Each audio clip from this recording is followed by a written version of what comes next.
Ladies and gentlemen, welcome back to the Not That Bad Super Spectacular Super Special.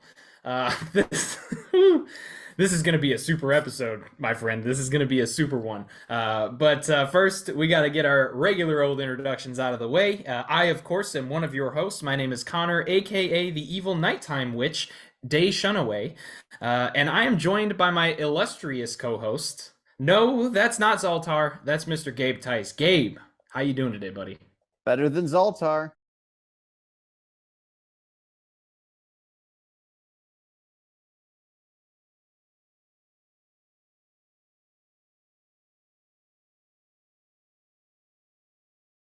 I'm assuming you're doing as well as I am right now, ready to talk about this movie. Without getting into the history of all of these Superman movies, I'll just say my personal fondness for this franchise or this loose franchise of Superman films, it kind of stops after this movie.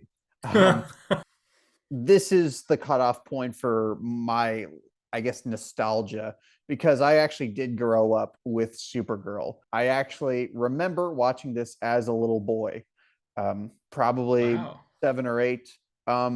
Liked it. Liked it basically as much as any of the other Superman movies because that's just where my brain was at that time in development. But I was very surprised to grow up and learn of this movie's just terrible reputation. It's funny you say that because I grew up. I grew up with the Superman movies, but I did not grow up with this one. I think I said it in the last episode. The first Superman movie was like everything to me. It was like my favorite superhero movie as a kid. It something that I fell out of. I hate to say out of contact because it's not like you have contact with movies, but like it didn't fall out of favor either. It just sort of got tucked away in this little area while I focused on so many other things. And finally, this special was a reason for me to get back into it for the first time in a long time. But the first two Superman films, I grew up on those. I did not know about Supergirl until about maybe 6, 7 years ago. I saw a YouTube video Fantastic. that Wow. brought up Supergirl and how they talked about. I think they were talking about some bad movies, and Supergirl was in there somewhere, and they were like, "This is actually not as bad as everybody says it is." And I was like, "Huh, I ought to check that out one day." I did. The problem is, I checked it out while I had over 100 fever and did not remember almost anything from this movie. Did this movie Um, cure your fever by any chance? um, it probably made it worse at the time, to be honest Yeah, with I you. bet But so. but watching it this time, I was surprised about how much I didn't retain from this movie. I was so excited by the time it ended to just get here in this chair in front of this screen to talk about this with my little Superman cape on.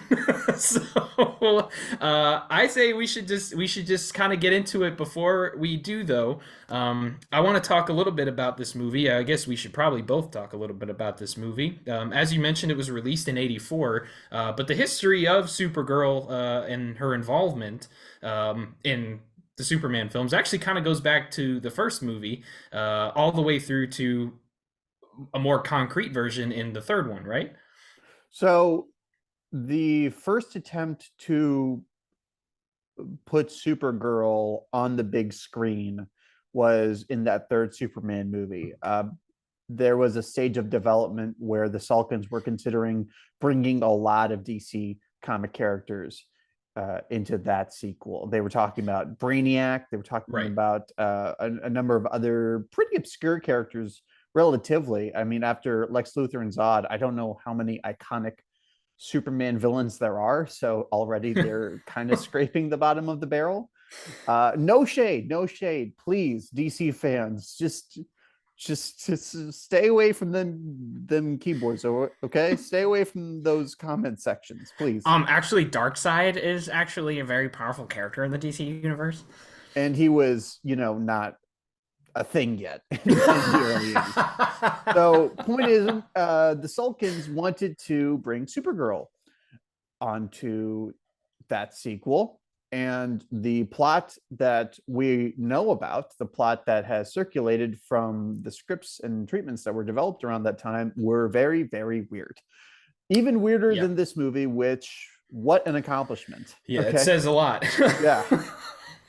Basically, Supergirl and Brainiac would have they would have grown up um, on another planet. They would have escaped the destruction of Krypton. They would have gone to another planet, and Supergirl would have grown up with Brainiac as like a surrogate father. But once she reached the age of consent, there was going to be some romantic interest. I'll just say that.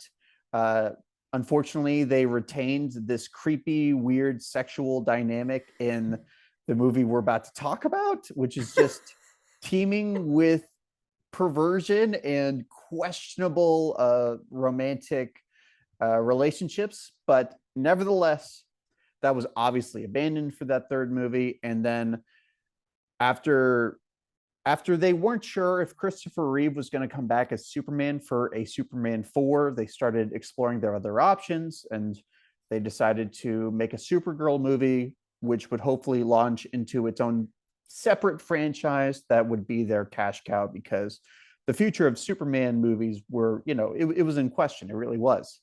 And the results were this film, which did not produce any sequels. It didn't produce anything other than confusion, resentment, and just a whole lot of embarrassment for most of the people involved. Yes, and it's funny because even the story of getting to where we are to when this movie gets started is actually kind of interesting because they approached actually I think three different directors before they landed on their director for this. The Salkinds were trying to find anybody. They wanted they were like they had a lot of ambition for it, right? Like they wanted this to be first they wanted it to be Richard Donner, or not Richard Donner, Richard Richard Lester, Lester, the Richard other Richard. Lester, other Richard. They wanted him to come in to sort of fit it into the Superman universe, and then that didn't pan out. Then they approached another director, and they were sort of in the twilight of their career, so that didn't work out. And then finally, weirdly enough, it was Christopher Reeve who brings director, oh boy, Jeannot Soir, or Soir to this movie. And the reason he was on Christopher Reeve's radar is because they actually worked together in the 1980 film Somewhere in Time. And Another excellent film, another excellent Christopher Reeve film. I would say of yeah, his non-Superman films, that is the most significant in his repertoire. So yeah, people should go check that out, and you might be absolutely. shocked at the difference in quality Huh. between Supergirl and Somewhere in Time. Yeah, although the reason that the Salkinds were considering him for this movie was both for the recommendation of Christopher Reeve and because they liked the way he directed the action in the not so beloved sequel Jaws 2, which was also directed by this guy. So two different films, two very different films that could lend themselves honestly to this movie very well. I mean, just because Jaws 2 is not beloved doesn't mean that the action's not shot well, It's and competent, it's competent. right? It's not a absolutely awful movie, and Somewhere in Time has a lot of pretty well done Well, scenes. when you see the So direction they took with Supergirl, the movie that we ended up with, I see that romantic fantasy element carried through. That seems to be the sort of personal touch that this director is bringing to Supergirl. The way that Richard Lester brought his sense of slapstick humor and kind of farcical sensibilities. well, and I think some of the charm from this movie also comes from the surprising addition that they got for the writer. They got David Odell, who wrote Dark Crystal just before this, which has a lot of that fantasy, that over the top fantasy sort of style to it, and I I think he tried to bring that to this movie. You could see touches of it here and there, I like you actually mentioned. wrote down in my notes that this felt like a Jim Henson movie without the puppets. This felt like a Labyrinth, Dark Crystal sort of project. Did you Certainly, know that David Odell wrote no, this? I didn't. That's what I'm saying. Like, I That's wrote that awesome. down and then I learned that. So, if nothing else, I think they actually hit the mark in terms of the tone that they wanted. Is it the tone that the fans wanted? I say we should just jump into it. I say Yeah, we take flight and we wrestle this invisible monster that is Supergirl 1984. oh, and wrestle we will have to due to the 8% on Rotten Tomatoes and 1.9 on You Letterboxd. so haters. so let's Sometimes I get just this shit started. sometimes I just don't know what to do with y'all. A 1.9? That's like Halloween Resurrection. That Dude, is the fact that Resurrection is a 1.7 and this is a 1.9 is baffling. But that conversation, let's kick that conversation off. Where do you want to get us started? We're just gonna throw out the structure, and this fucking thing does not need a structure. We're just gonna talk about shit. Where do you want to start us off here? well, let's start at the beginning, right? Let's start with Argo City, the parallel The Survivor dimension, Zone. yeah, survivor zone, inhabited by actors who must have been paid a lot to be in this movie. I mean, the original Superman got Marlon Brando. This time it's Peter O'Toole. And unlike Marlon Yeah. Brando, Peter O'Toole plays, I think, a more significant role in the story, a really significant role because, well, without his character being a bumbling buffoon, we wouldn't have a story here. He plays Zoltar, Yes, he this does. creepy wizard that, like many of the men in this movie, makes a habit of hanging out with underage girls. And he tries to impress our hero, Kara, with this thing called the Omega Hedron, which is this spinning orb, something that you could buy at like an antique shop or something. It's just this like kitschy, it's this kitschy looking thing that's always spinning, and it has these supernatural properties that powers all of Argo City. Yes. Right. So first, let's talk about something I guess that everybody can actually agree is the saving grace of this movie. Helen Slater. Helen Slater, who plays Kara slash Supergirl slash Linda Lee. She has this instant star quality. I really wish that Supergirl had done better because Helen Slater deserved to get a real boost from this. I think she has a lot of grace, natural charm. Like, I can believe her in these action sequences. I really have no problems with her. So I don't know. Is it just because I had a crush on her when I was a kid, or do you see those same qualities in her performance? Oh no, I mean I definitely see it for sure. I think the character's treated very differently, even if the material would have landed a lot more for people. Just look, it's 1984. The character of Supergirl is going to be treated a lot differently than Superman. And while I don't think that that's something that is excusable just because it was 1984, I think it's something that's a little more understandable when you look at how movies were back then. That being said, I thought she did a fantastic job in this. I thought she came across exactly the way that they were trying to put her across. I will agree her material is limited through parts of this movie, but like one of the things that I wrote down about loving this movie is just the parts where Supergirl is just being Supergirl. You know what I mean? She has this natural uh quality about her that just really worked in this kind of role. I would have liked to have seen more of her as Supergirl. To be completely honest. And by the way, I don't know how it was done. Okay, like many things in this movie, it was not explained very well. But thank you for actually giving a damn and having her really disguise herself. It's one of my least favorite things about Superman is he just puts on a pair of glasses and he's a different guy. I love when people make fun of that. And she doesn't look she you could actually pass her as another person when What are she you is Linda talking Lee. about? Her hair is just a different color. That's it. That's the only Her thing. hair's a different color, yeah, but it she looks different to me. Like at least there's effort, okay? Superman, look, Clark Kent. Okay. Now I now thought I'm it Clark was Kent again. just as laughable that it takes our supervillain forever to figure out that Linda Lee is also I Supergirl. could understand it more. Like the fact that like especially as the Superman movies went on and like I think there's a scene in Superman 3 where or no, it's in I'm sorry, it's in Superman 4 Quest for Peace. But there's this awful scene where Superman's sick in his apartment and Lois walks in and he doesn't Yep. have his glasses on and he struggles to get him on so she doesn't see that he's Superman, and it's just like it gets laughable as time goes on. I still think it's a funny concept. I could buy more somebody being like, "Oh, that's not the same person. They have a different hair color than they have a pair of Okay. glasses on. That can't be him." Well, let me pose this question to you. Why does she have a disguise? Okay. This is the That major I plot will hole of the yeah, movie for me. I right. mean, this movie's riddled with them, but something that really grinds my gears, I guess, about watching this flick is you have this ticking bomb plot device. The Omega Hedron flies out into space. She has to get it before her people all suffocate. Right. Okay. If she doesn't get it soon, her people will die. So she Right. comes to Earth. She learns she has superpowers and a brand new blue and red costume. And there's one scene of her trying to find it before she immediately starts disguising herself as a schoolgirl in this nearby academy. She has to pretend that she's Clark Kent's cousin. She has to come up with a fake pseudonym, fake clothes, lives with a roommate.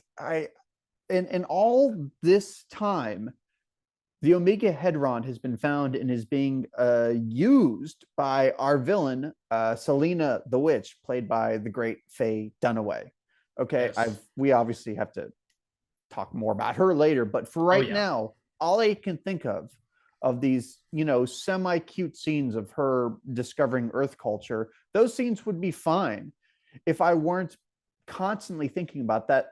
Her people, Mia Farrow is dying right now. Mia Farrow is suffocating as Linda Lee is trying on bras and meeting up with fucking Jimmy Olsen at the local Popeyes. So if we're That's one of talking my favorite parts of that, by the way. if we're talking about screenwriting, this is the critical wound for me. Like I can forgive so much about this movie, but you have really undermined the charming, whimsical adventure you're going for when you have put it in our minds that every passing second is pain and agony for the very people she's trying to save. I'll just get it out of the way now. My biggest complaint with this movie is how lazy they are in some parts of the writing of this story.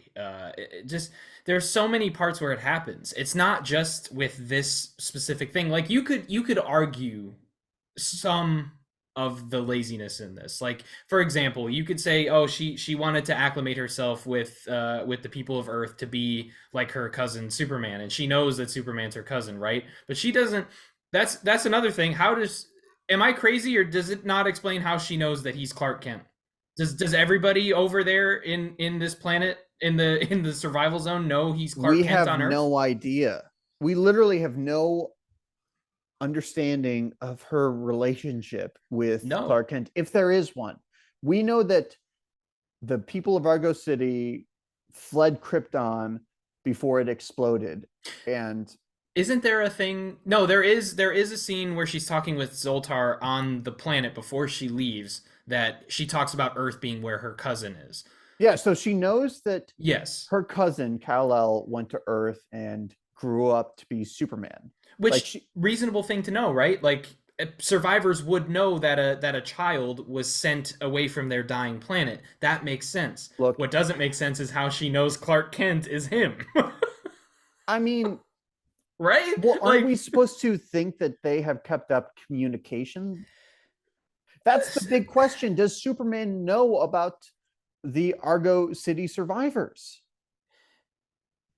I know this is complicated because no, but you're right. yeah, it's complicated because Christopher Reeve was supposed to be in this movie until he Right. read the script and he said, fuck that noise. And I'm the guy who's going to help write Superman 4. So speaks volumes. Which, by the way, at the end of this episode, I want to talk a little bit about what Superman could have been moving forward from the end of the timeline. But Yeah, yes, sure. continue with your point.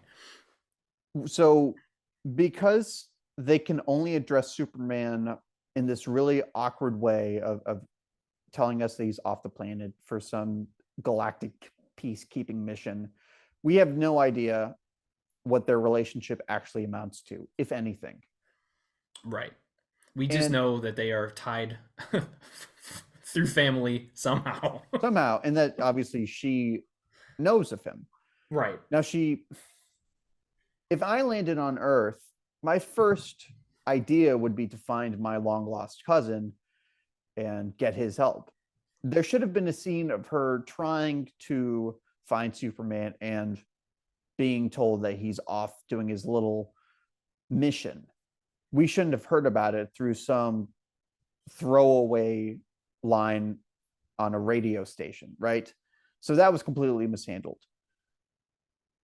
I mean, it's not really a problem so much as this specific movie is concerned, but the fact that they were trying to create an expanded universe and didn't know how to tie these simple things in means that was doomed from the start. The Salkins, they are no Kevin Feige or even, you know, anybody that's come after, even Zack Snyder. Like, this movie can only exist in its own context.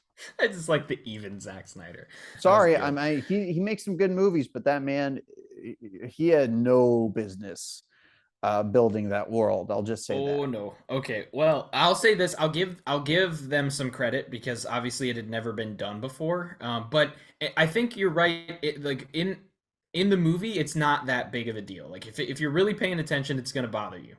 It's not that big of a deal on its own. But there's so many things throughout this movie that are like that. Like so when Selena gets this thing, right? It flies into their picnic that she's having with, and correct me if I'm wrong, but she is having a picnic with Mowage.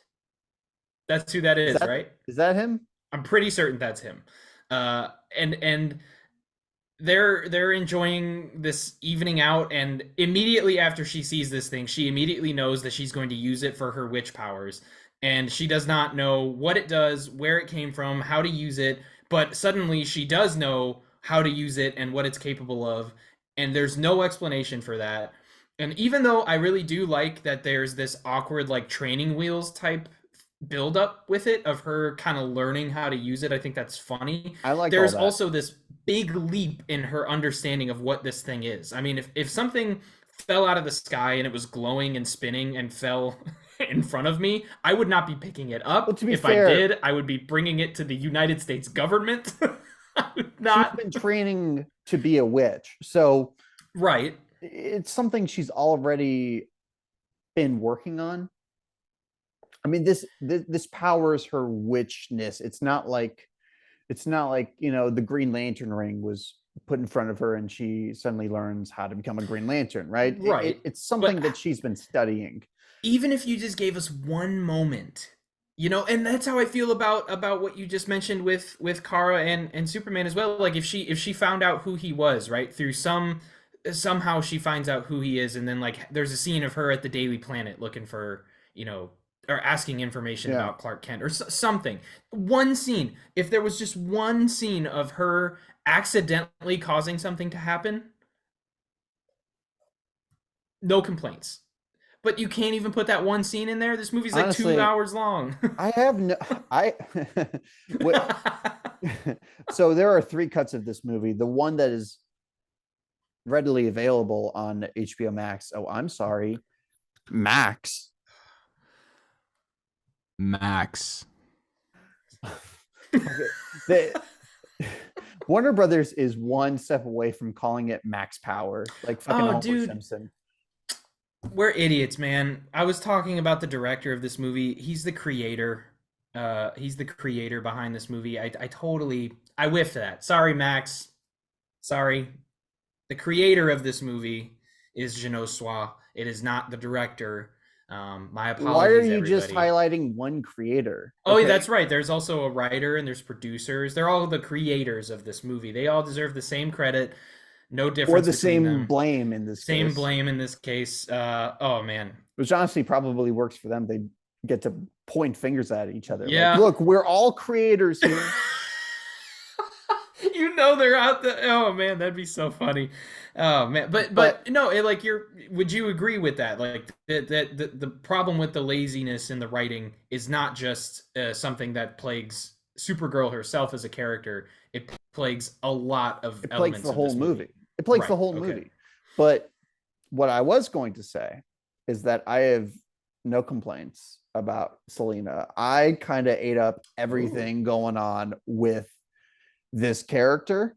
I'm okay. This is considered a really embarrassing performance for Faye Dunaway. It's something that flopped really hard with people, and it was so bad for her reputation that she refuses to acknowledge this movie's existence, even though she got paid millions upon millions to be in it. And it hurt her Um, confidence like a lot well, so after this. this was a bad time for her. This was right around the time of Mommy Dearest, which is probably the biggest disaster for her career, for her reputation, right? And this is one of her big projects right after that. So it's just a bad time for her. She had lost a lot of goodwill. People were not inclined to like her. I have to imagine that's the motivation behind the nastiness directed towards her performance, because I loved it. I honestly loved what she brought to this movie. I don't understand how somebody could enjoy Gene Hackman as Lex Luthor, who's equally campy. I love her two sidekicks. The guy who's been mansplaining to her the whole time, and then her her BFF gal pal. Those two really like cranked up the entertainment value for me. She's also just a really good threat for Supergirl. She has magical powers, which is actually a great way to challenge Supergirl's, a great way to challenge her physically, because that's the big problem, right? How do you challenge Superman, Supergirl physically with all their great powers? I think this movie comes up with a great strategy there. A lot of people think it's sexist that the villain of this movie is a witch, because this is Supergirl, and you know we go from like mad scientists and everything to witches. Why not?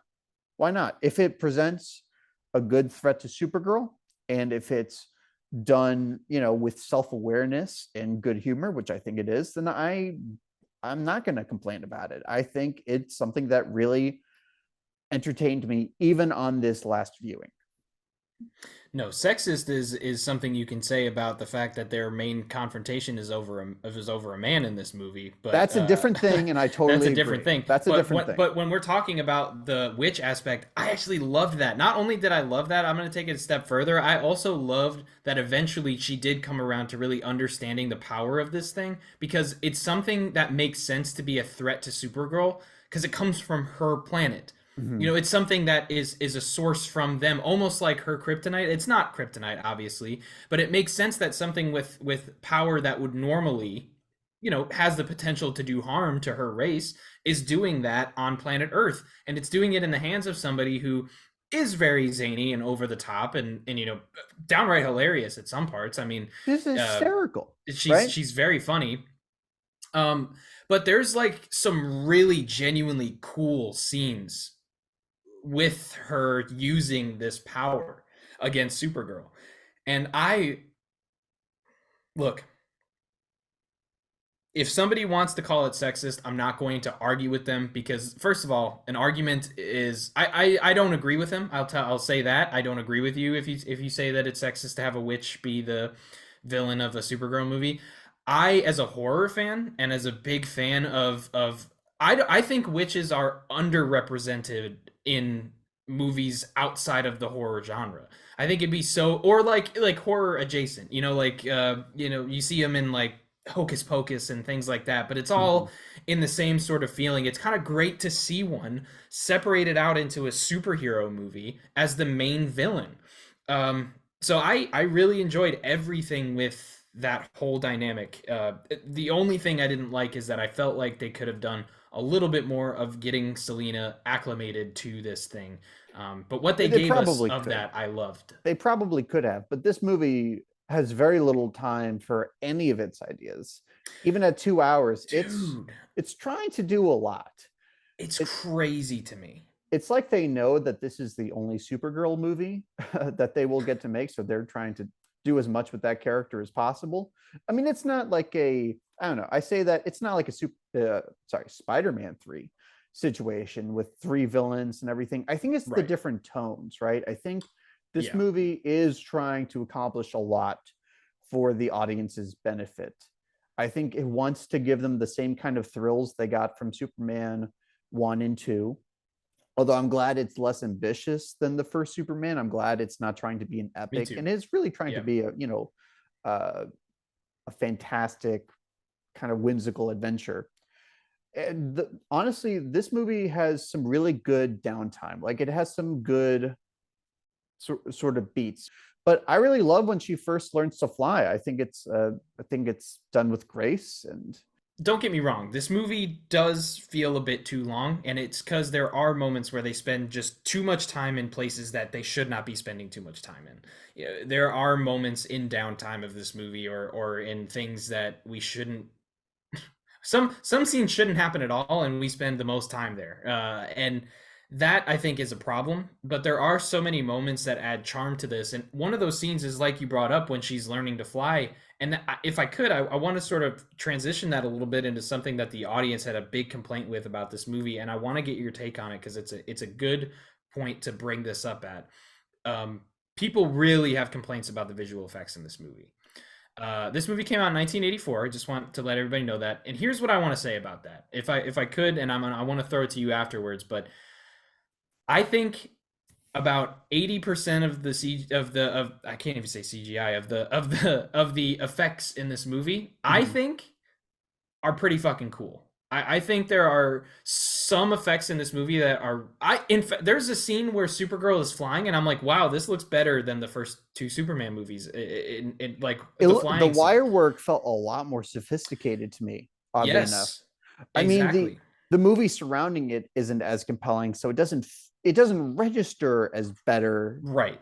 because like It looks better I mean, think about that. Yeah, initially. think about that first time we see Superman fly in the first Superman movie. I mean, that movie has been so epic, and the Right. characters have been so finely drawn that even though I mean, it's not the most incredible visual just from choreography standpoint or anything Right. like that. It's Absolutely. the story surrounding it, right? That gives it the significance it does versus this movie, like you actually have some pretty impressive stunt work, and Helen Slater is like really kicking ass on these wires. I think she handles it just as well as Christopher Reeve, but the movie doesn't kind of earn any sort of passionate response from us by this point because we don't really know Kara, have Right. very little reason to care, and the whole movie is kind of built on this House of Cards premise. I mean, I hate movies that start on this stupid accident device. That's where that's what I call any sort of plot catalyst that's really centered around a stupid accident. In this case, she just accidentally lets the power source of her whole planet fly out the window because Zoltar, the drunken wizard, just let her play around with it.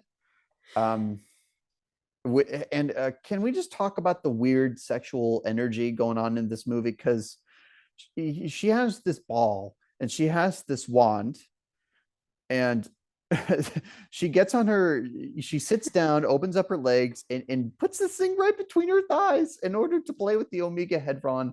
And I know the French have their own ways of doing things, man, but this was not something I needed. But unfortunately, it kind of set the tone for what was going to be the kinkiest DC movie that I've seen outside of Catwoman. I did not enjoy that aspect of this movie. I could have done without it. I do think some of it came from the awkward translation of French sensibilities to American audiences. But why was that's what like that's what producers are for, to like oversee the production of a movie, especially people like the Salkins or however you want to pronounce it. I mean, they're people who are very involved with these movies, and it seems like they just give a bunch of money and then they just let them do whatever they want on set. And then they get the movie and they're like, oh shit. Like that happened to them more than once. That happened to them in Superman 3. It happened to them with this, and it happened in A Quest for Peace, kind of. I Of mean, course, they Canon Films weren't made that. involved in A Quest Right, for Peace because right. they jumped ship after this movie. Well, they still owned the rights. They just let Canon Films They didn't acquire sell those rights for a period of time. they. Yeah, but wait. So Superman Quest for Peace was produced by Canon, who had the rights at that time, right? So here's I was a little confused by this. So apparently, from what I understand, you know how like Marvel for a period of time would sell their film rights to other studios. So like Mhm. like Sony, for example, made Yeah, the sure. Spider-Man films. So I guess that's what happened with the Salkinds and the films as a whole. So they owned the Superman character for film. They themselves sold it to Canon for uh, Superman 4 and eventually what was supposed to be Superman 5.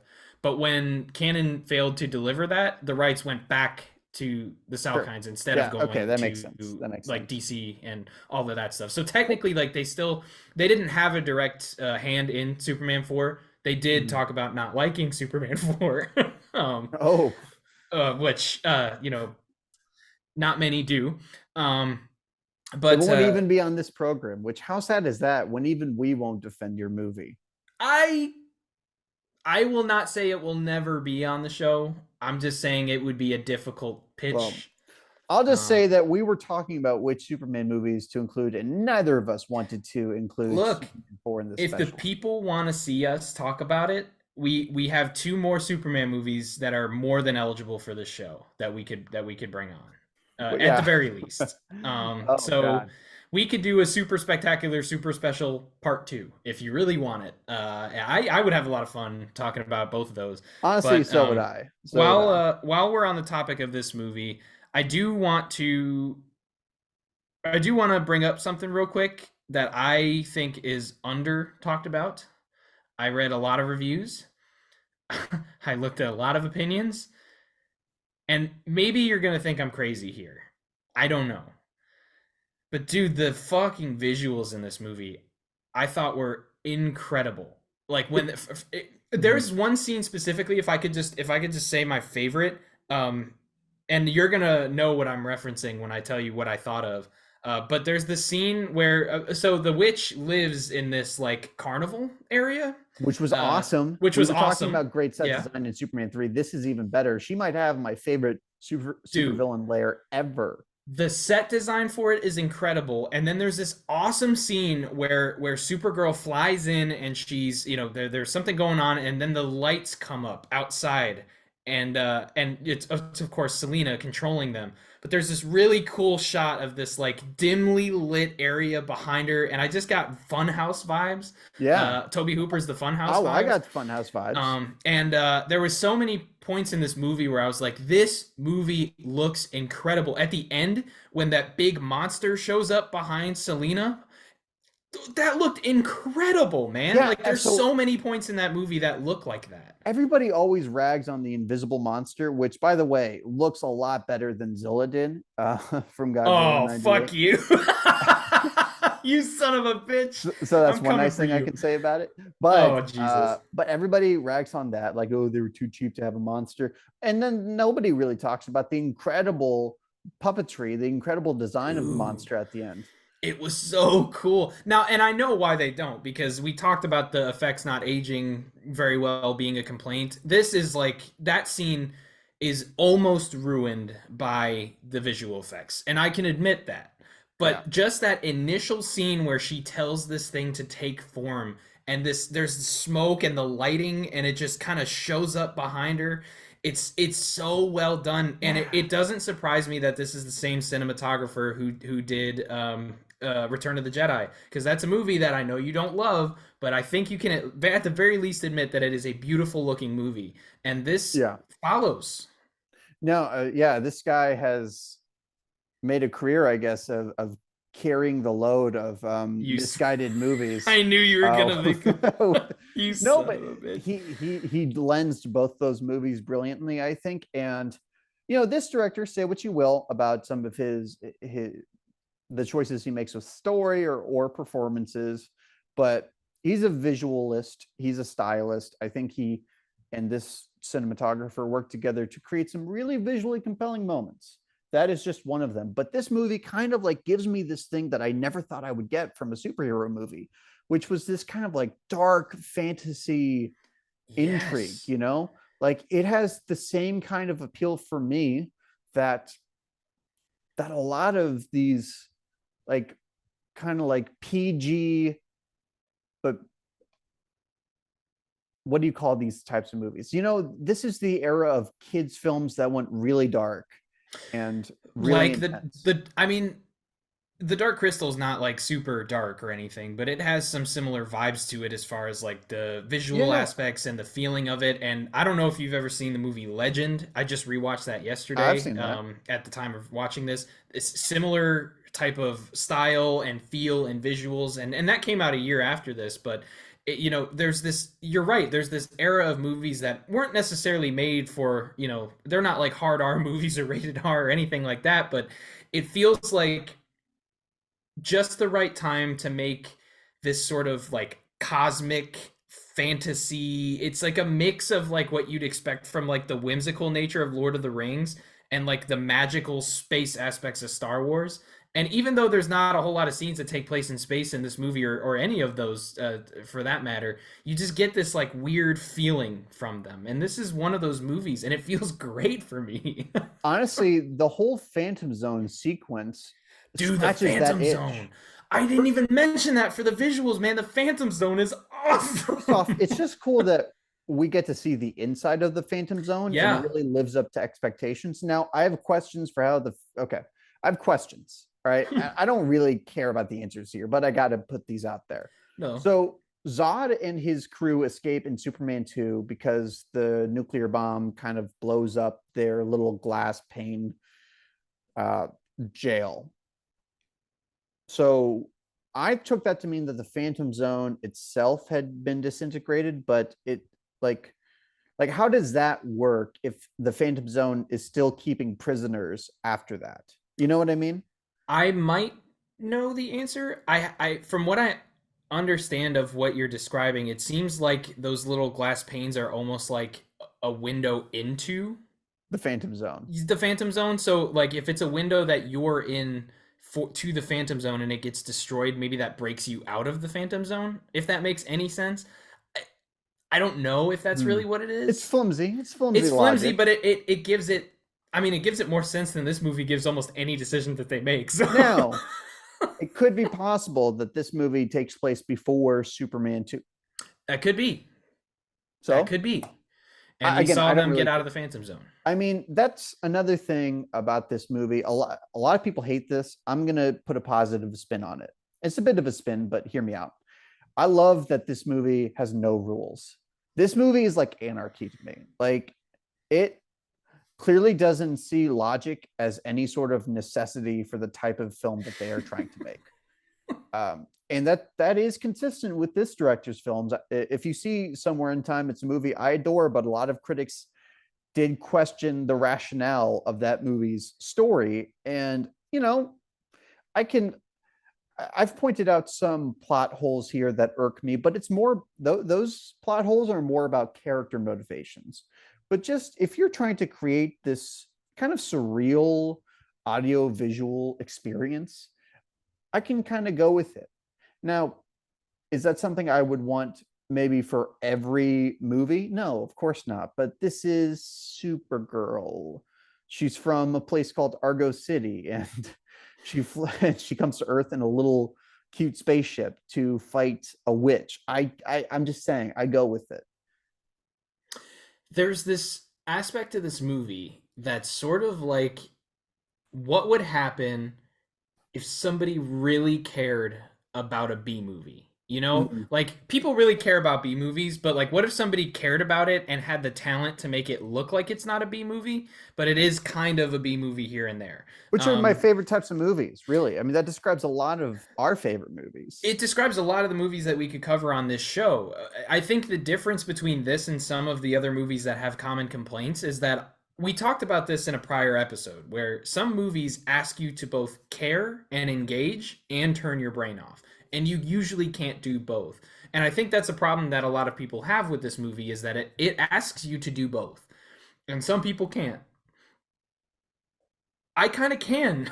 I find the balance in there. I find moments where I really care about what's going on, and other moments where I'm just absolutely cackling on the Yeah. couch. You know? Look, this plot, it's really just a framework. And this describes a Right. lot of fantasy movies, action movies, whatever.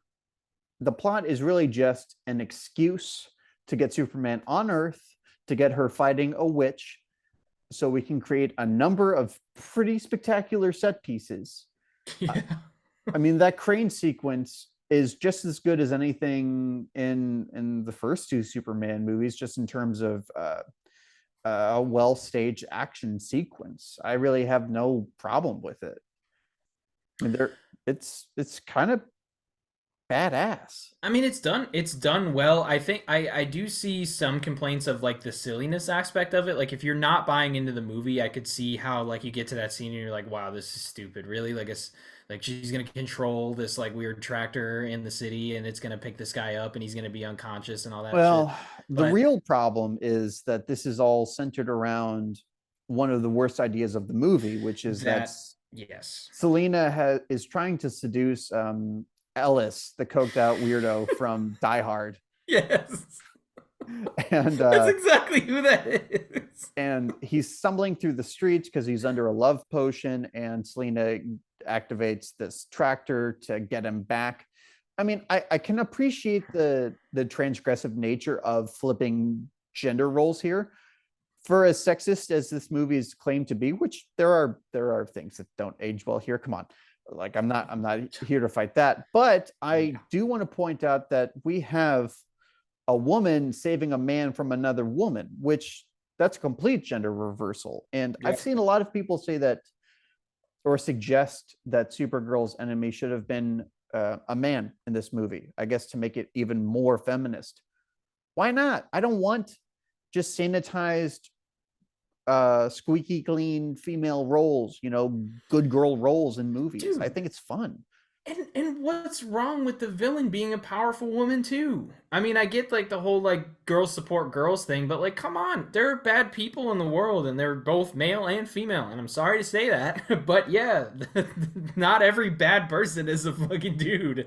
I love the fact that the villain is a evil witch in this movie and that she's not even all bad per se. Like there's moments where you kind of see her like shine through with like not being totally awful, Well, but she's sympathetic because she goes through a plight that a lot of women go through, which is she right. has some know-it-all dude hanging around her trying to get into her pants by mansplaining. Really, that's their whole dynamic. Yes, and I'll say though, I do agree with something you said, which is I think it is the biggest issue of this movie. I think it would have been really cool to see. Honestly, if you ask me, I would have liked to have seen like a devious side of Selena show up, but I would have liked the main crux of the story to be like maybe Selena, even though she's like a little, on the evil side, like she's not evil, but like she's got a little devious side, like somebody wrongs her and she like pops their tire or something like that. Mhm. Innocent stuff, but that's still like, oh, you got some bad stuff. But I would have liked to have seen her like try to stage like an awful event that she could save people from, but instead Supergirl does it and like ruins her thunder, and now there's a reason for her to be jealous and it's not a dude.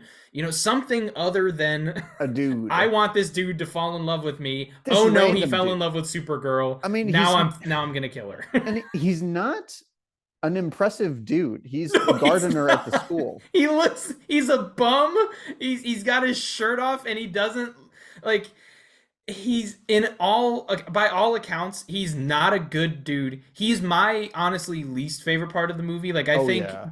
like to me he is what the acting complaint is in this, because one of the big complaints I read in reviews, I was honestly surprised to read, was that they think the acting in this movie is terrible, and I don't see that from almost anybody until you get to this guy, until you get to Hey, he's Ethan. not that bad.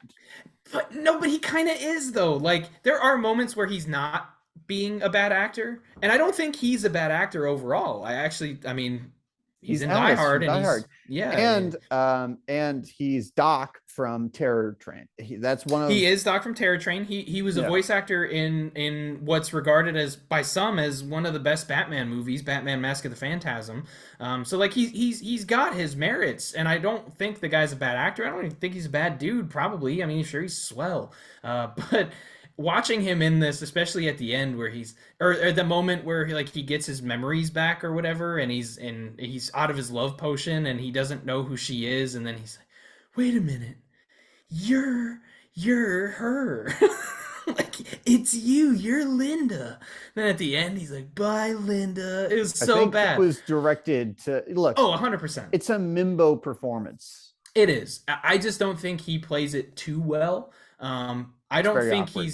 Yeah. it's awkward. Yeah, and I can see if somebody said, like, my complaint is that this guy's not a good actor, I could understand somebody saying that. I don't fully agree. I don't think his performance is great.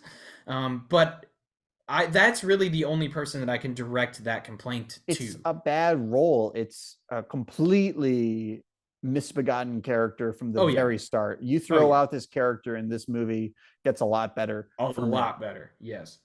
Oh man.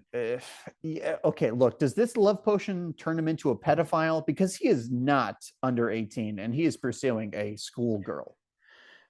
Yeah. Yeah. Yeah. I was gonna do the whole defense thing of like, oh, the idea is that they fall in love with the first person they see, and that's the first person he saw. But it's like, did he have to fall asleep again for that to happen? Because like, there's no way he didn't look at anybody while he was Yeah. stumbling through the streets, you know? It's so like he should like I don't understand. You could have it's so simple. And that's what's really infuriating about this movie is a lot of the big problems could actually be solved very easily. Like Yeah. just imagine this. Selena is trying to kidnap him with her magic powers and he escapes. He's running through the town. He's trying to run away from Selena, but he's not under any potion. And then she sends that bulldozer after him and then he gets captured and Supergirl saves her and he falls in love with her the same way that Mary Jane falls in love with Spider-Man because she's this heroic person that just saved him from that just saved him. Like you don't have to have any weird love potion. You don't have to throw a whole wrench into Selena's motivations and the rules of this movie. So already that's just one of many things that it's like that could have been solved with another draft. Like that is not something that should have appeared in the final cut of this movie. And he shouldn't have had such a weight to him. Like they didn't just end it at the fact that like, oh, this guy's a lovable character, and he loves Supergirl, but he's like a like you said, a himbo or whatever. But then they take it a step further, and he's he's like kissing Selena now under a different spell, and like Supergirl's like no, and it's like, what are you doing? What are you doing? Supergirl is not from here. She didn't even understand what that kiss was that he gave her. The whole point of this is now They probably gone. got making out on Krypton. I mean, I Did you don't. see how confused she was when he kissed her? She had no clue what was going on, and she was Well, like, the idea is that she's this she's a innocent 14-year-old character. girl, man. Again, this is what I'm talking about. He shouldn't have had this much weight, and then at the end of the movie, he's like, I guess he's supposed to be under this spell, and that's why he's like her Selena's little henchman. But then when Supergirl's trying to save her friends and this guy who's been mansplaining to Selena all movie, he's like cheering for her now. Like, what, did the spell break all of a sudden? Like, she's not a very good witch. Like, I don't understand his place for most of the movie, but I really don't understand his place at the end of this movie. At least, I don't know. At least I'll say this: he comes out looking better than Jimmy Olsen does. Really? Does he? Does Look, he? man, Jimmy Olsen has no business hanging around with Lois Lane's kid sister.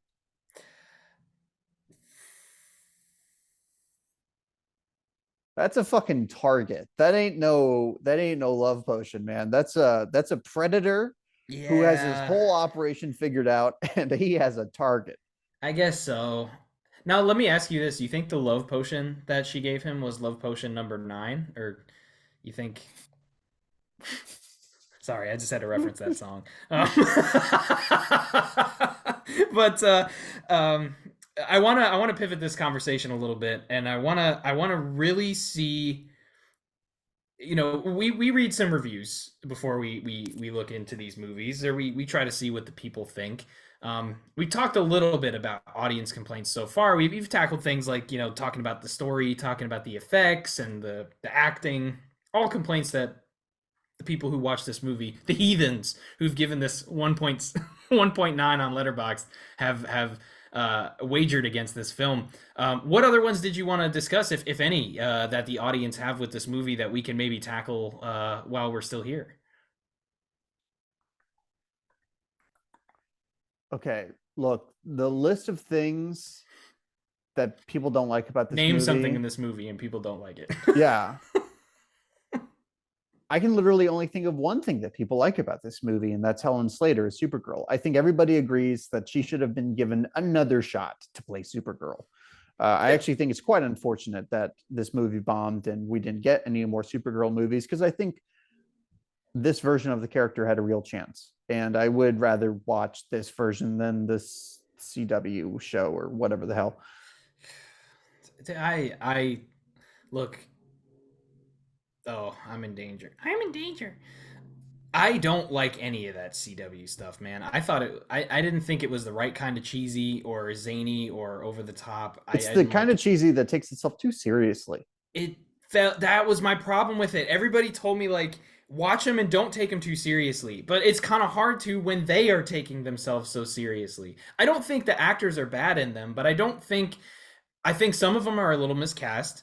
I don't think that the show's qualities are very good. I don't think the story behind the shows are very good. Yeah. I don't like the CW shows, so I would pick her a billion times more than I would pick anybody on any CW show ever. And the actress playing Supergirl in the show is good. She's a good actress. Yeah, Yeah, it's a similar thing of like Ray casting, wrong project. I will right. give the CW credit for bringing back Brandon Routh as They Superman. did do that. I Yes, thought they that did was do that. swell. I didn't that didn't make me watch the actual the special, I but didn't watch it either. I approved of that once I heard about it. In terms of this movie, Supergirl, I think it's unfortunate that Peter O'Toole keeps telling an underage girl to squirt. He says that many times when they're stuck together in the Phantom Zone. Just another little piece of the kind of um, sexual revolution stuff going on in this movie. Sexual revolution. It's so like it's that's the thing too. If you don't watch this looking for that, or if you don't know about it, or maybe if your mind is just a little too innocent, you might not catch all of it. But if you've had any experience in life, just living, I don't imagine you can't see it when you watch Yeah, this. if you are It's so past creepy. if you are past the tender age of 13, I think it's pretty obvious. Yeah. But hey, speaking of all of that, how do we feel about the fact that Supergirl's first encounter on Earth is with a pair of rapists? Would be I rapists. so I had a deep thought about this. I really did. Like I thought a lot about that opening scene because I was teetering between love it and hate it. Mm-hmm. Because there's reasons to do both. Yeah. Truthfully, I kind of loved it because she made two tough guys who thought they were going to take advantage of some young girl and just turned them into little bitches. I thought that was incredible. Me too. It kicked it kicked the non-feminism that the rest of the movie had or parts of the rest of the movie had and was like, "Oh yeah, she's gonna make these two guys seem like little bitches," and she did, and I enjoyed that. I actually like that scene. I think it's a little too cheesy for some, but I think it was just the right amount for me. How they were just like, "I know what we can do, little girl."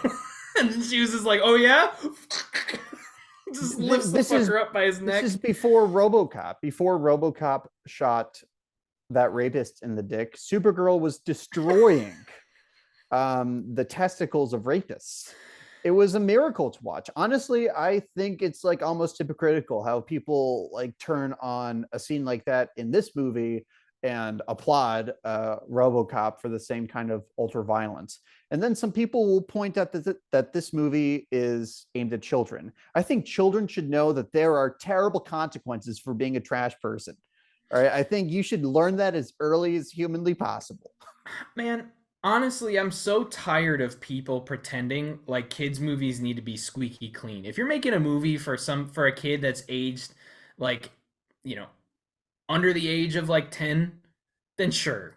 But like kids aged 10 to 12, I think like that's like a pretty decent target demographic for this movie. I mean, it's the age where they're old enough and yelling at their parents constantly to go see a movie and all of that stuff. I'd say maybe 8 to 12 maybe. I mean, um it's not handled as distastefully as Daredevil, another superhero movie we talked about, where they actually show it deals with the aftermath, right? I mean, a child won't really understand what these guys are threatening to do. I certainly did when I was first watching this movie. So it wasn't like with Daredevil where I had to ask my dad what that what the bad man had done to that lady, right?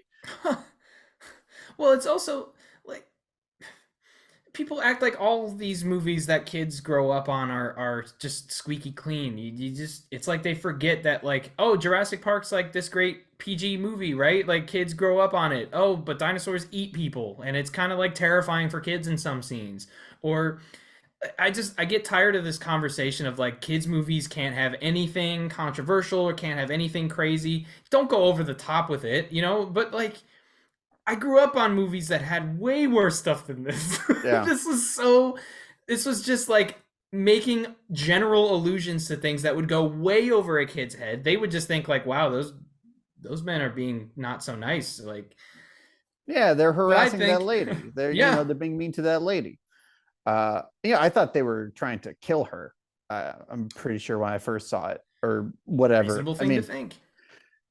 and it's just another scene where Helen Slater really carries herself like a boss, not a girl boss, just a plain old boss. Like a boss. I mean, and it kind of like I rooted for her harder than I normally root for Superman, even Christopher Reeve Superman. I mean, Hmm, is he going and stopping the city's underbelly from taking advantage of young women? maybe. I'd like to think he is. I'd like He to think keeps he the is too, universe honestly. safe. I would like to think he does. I would hate if Superman's one downside was that he doesn't stop rapists in Metropolis. He goes to fucking Saturn to fight aliens or some shit, keeping the universe safe, but he can't stop a rapist in Metropolis Young for lady, sure. I do have to advise you next time not to wear such revealing skirts when you're out. Dude, if Superman was an ultra if Superman was like one of those far right apologists, and he's just like young lady, I can see through my X-ray vision that gentleman was seeing something nice, wasn't he? Oh my God, it's no. I'd like to think that Superman was stopping rapists, but it's kind of nice to see that side of like a superhero, and it's not like you said, it doesn't take it too far, like Daredevil would, which is like you could like a lot of people make the complaint that like, oh, that's not a kids movie, but this movie has a lot of stuff that doesn't feel like it's made for kids, and I think a lot of the best kids movies are like that. They're made for the family I to mean, enjoy. what even is a kids movie, right? If a kid wants to see it, if it has an inherent appeal to children, does that make it a kids movie? I loved Daredevil when it came out. Does that make it a kids movie? That's the thing. Yeah, it's such a hard conversation to have of what is a kids movie. I mean, George Lucas says his Star Wars films were kids movies. Well, shit, there's a lot of stuff I didn't understand as a kid in those movies, and there's a lot of stuff I understand better now. Yeah, There's I did not. I kind of hated Empire Strikes Back as a kid. So if he was trying to make kids movies, he kind of failed in that it's respect. there's so many things you could point out. I think most of the movies that people say like, oh well, it's a movie that like it's made for kids. A lot of times they're not. They're just not. And if they are made for kids, then they're too squeaky clean. I think movies like this are not. They're made for. It's a family entertainment movie. I think there's more people need to begin using that term family movie, not kids movie, because there's a big difference. This movie's not made to handhold a 3-year-old through the viewing experience. It's made for a family to enjoy watching from ages 3 to 103. Like it shouldn't matter. Um, that's what movies like this, to me, the whole Superman set of movies, even to Superman 4, are all made for a family to enjoy and have fun with. And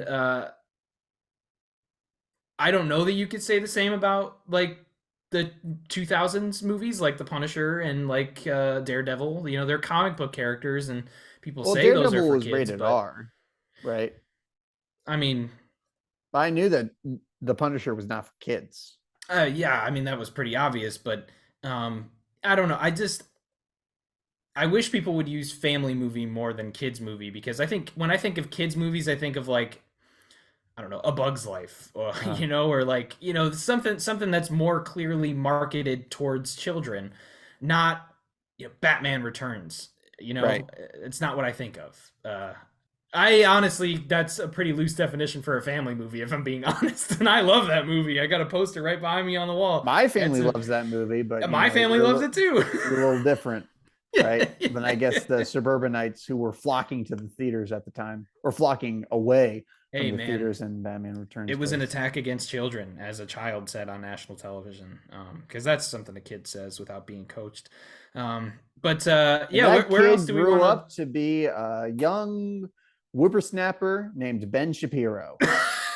to? Anyway, It's weird to me, like seeing the reviews from people. Like I watch a lot of, like YouTubers yeah, tackle this movie, and they never seem to have a good time with that. And I I can't say a lot of their criticisms are wrong when they say this doesn't make sense. I mean, it doesn't, not really. But I'm still surprised that that actually got in the way of them finding any entertainment value from this movie. I mean, I know I have some nostalgia for it, not a whole ton. I only watched this movie a couple times as a kid, but even as an adult, man, there was something about it. There was something about it.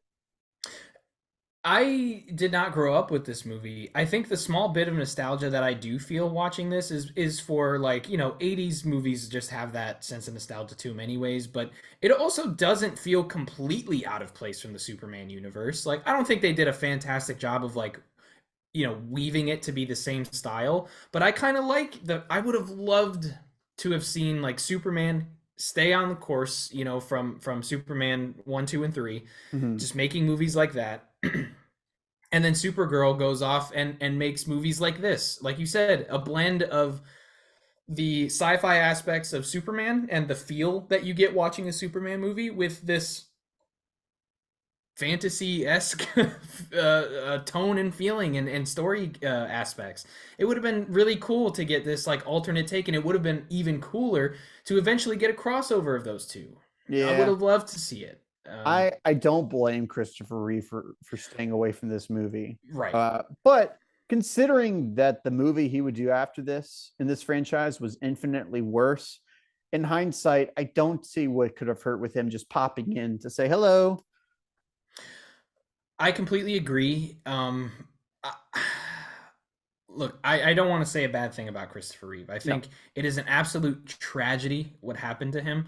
I think the fact that not only we were robbed of a redemption story for his Superman, but that he was robbed of that at some point.